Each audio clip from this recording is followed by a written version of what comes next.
We're shaking, folks. Back with another reaction, back with some more Strung Out. And we're back for the penultimate tune on the original release of their Twisted by Design album, 1998. Though, once again, this track does have this version or edition, reissue as part of the Anthology Volume 1. It has 2 bonus tunes. And again, the last one is Ghost Town, which I'm thinking is going to be a cover of the Specials tune. So yeah, ultimately, I'm looking forward to that. In any case, we're up to Just Like Me. I don't remember it by the title, though I keep saying the next tune, Matchbook, I definitely remember. I like sonically, certainly, even a little bit lyrically. But yeah, I've been looking forward to that one. But this one doesn't come back to me by name. Again, it's possible as we listen that there may be parts that come back sonically in the moment. Either way, shout out once again to Paulie, not only for sharing a great many things for me, or with me, but the patience. Because again, I've been going through some other punk groups that, are not connected to stuff that he sent me, again, like the Vapids and my friend Ben Frazier's Creeping Tide project, and I did some Toy Dolls, and recently I've been doing some Blink 182. So again, I've been trying to just bring some more variety to the punk playlist overall. But I do very much appreciate the patience, and I will continue to go through Strung Out and the other material. Nevertheless, we're up to Just Like Me, so it's a point of comparison. It's saying, this person bears similarities to me, whether in terms of their character or perhaps their situation, perhaps some combination of internal and external factors. Either way, I wonder, because normally you would think it's a sympathetic assessment, meaning if they're just like you, most people don't tend to view themselves critically in terms of, constantly hating on themselves. I suppose you could find exceptions, but the point is, if someone is saying, oh, they're just like me, it's usually a positive connotation. So we'll see if that remains true in the actual song, or at least I'll pick up what I can and then we'll check afterward. Here we go. This is Strung Out. The tune is Just Like Me, and it's the penultimate, meaning second to last track on the original version of their 1998 album, Twisted by Design. I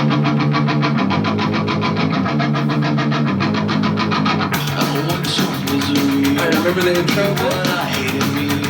Wanna make you twist your mind so you can be just like me. You got a lot that you try to hide. You need a hat twist deep inside of you. I don't think I like you now, but I'm feeling someone else. But I'm up besides. Wanna make you right inside my eyes. Wanna make you feel okay with me. Definitely sounds inverted, but not positive. Waits inside for you. Bunch of visions of yourself, they're on display. You got a moment, I'll tell a lie. I'm sick of that, I can't deny. I don't want somebody else. Wanna make you destroy yourself. I don't want you to take it on me, on me. I don't care about the things that make us do forever. Make you change and just see it. I do all this cause you got no self-love. So I'm not gonna tell you lies. I'm unhappy and emotional self-surprise. I can't wait to make you just like me. The fire, vocal fire. I want your misery, I want you to be what I hate in me. I wanna make you twist your mind so you can be just like me. I wanna be the one who loves you now. Keep it safe from the devils inside your head. You need a hand to dig me inside. Who you are to be sad. Metamorphosize. Wanna make you right inside my eyes. Wanna make you feel okay with me. With me, with me, with me.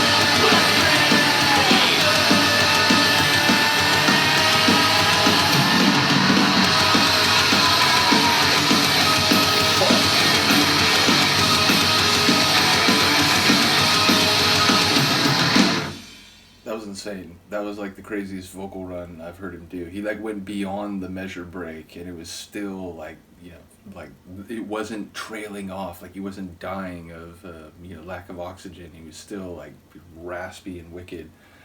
So yeah, that's crazy. The opening, it was sort of like, I can have a vague memory of hearing this, but most of the tune I didn't remember. And my favorite part was that like double fast part where for a couple measures it just upped the tempo and sort of like changed the guitar riff. That was a really cool section. So yeah, it sounded very negative, but it sounded not only negative, but that like he was gonna corrupt or like drag down the other. Like he didn't.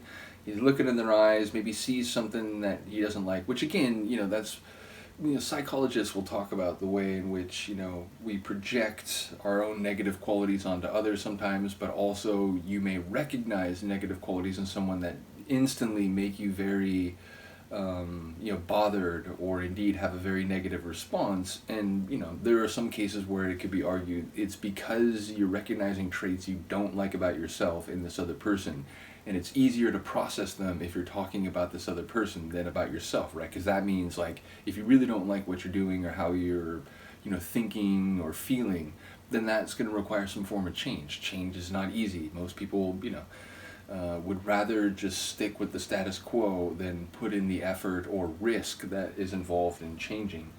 So yeah, again, it's easier to say, hey, I don't like this about you because you do this and that and this and that, and it's just much easier to pin that feeling on someone else than to look in a mirror and do the same. So it feels like maybe there's a little of that going on in the lyrics, but as I said, it feels like the recognition of similarity is not a point of positivity. Though I wonder, like the intent or actual, like full behavior or interaction of the narrator. If Luca, she's like literally like a seatbelt. She's completely sprawled across the chair, like both armrests. Like I literally have like a, like when you go on a amusement park ride and they put down the rail. It like feels like I have one of those like guarding me. Nevertheless, we will check the lyrics. You are so huge now, Luca. Okay. I did not search in advance, so this might take a second. Apologies. Okay, just like me. Okay, so I want your misery. I want you to be what I hate in me. Well, there you go. I want to make you twist your mind so you can be just like me. You got a life. You got a life you try to hide. Oh, okay. I was like, because I thought it was like a verb, but it's a noun. You got a life you try to hide. You need a hand reach deep inside of you. I don't think I like you now, but I will when you're someone else. Okay, so that's what that line was. Metamorphosize, want to make you rad inside my eyes, want to make you famous, get with me. This contemplating waits inside for you, get visions of yourself put on display, get a moment now, or got a moment now, tell a lie, because I'm sick of the crowd tonight. Interesting. I want somebody else, want to make you destroy yourself. I want you to take it out on me. I heard that line, but I didn't hear the two before, which, like, they're more sadistic than masochistic. I don't care about the predicament, constant forever. Make you change, and you say never. I gotta do all this time, you got no self-esteem. Well, I'm not gonna tell you lies. No matter how can this emotional be self-surprised. I can't wait to make you just like me. I want your misery. I want you to be what I hate in me. I want you to twist your mind so you can be just like me. I want to be the one who loves you. Now keep you safe from the devils inside your head. Need a hand reach deep inside, but do you want to fuck on Saturday? Literally, it's hilarious. Metamorphosize, want to make you rad inside my eyes. So it's someone who's like, he's like mind warped the other person. It sounds like he, twisted them into what he wanted, which is everything he hated in himself, and then once they got that way, moved in as like protector to save them from the demons of their mind. Like it just feels like it's a like gaslighting on both ends or something like that. It's a truly wicked tune, and ultimately it sounds like it's because he fancies the person and wants to get with her, and ultimately is sort of reaching deep inside, but then like is actually looking to engage in a superficial way. It's a really interesting song, and again, when I did hear this album back in the day, Too Close to See and Matchbox. Again, I remember thinking about the lyrics, but clearly there was like so much going on here. So once more, shout out to Paulie. Looking forward to getting back to, as I said, the next tune, which I very much, will know going into it, though presumably, as has been the case, including with Too Close to See, it will be more than I'm remembering, or the experience of it will be beyond what the memory is. In any case, shout out once again to Paulie. Do let me know what you think of this one. I will see you next time. Peace.